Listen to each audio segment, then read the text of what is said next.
Well, it couldn't get much worse. I woke again with blood down my shirt, and now that I'm sober, it's beginning to hurt.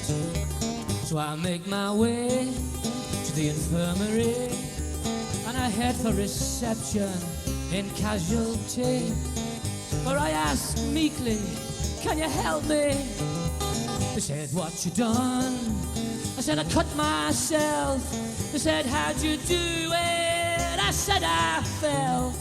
It's a standard answer, but it serves you well.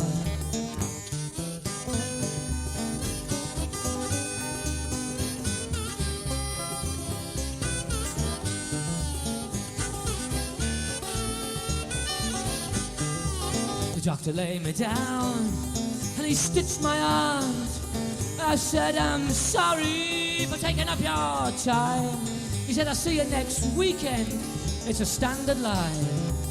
Now I know there'll be many who think this obscene, and I know there's some of you, you'll know what I mean.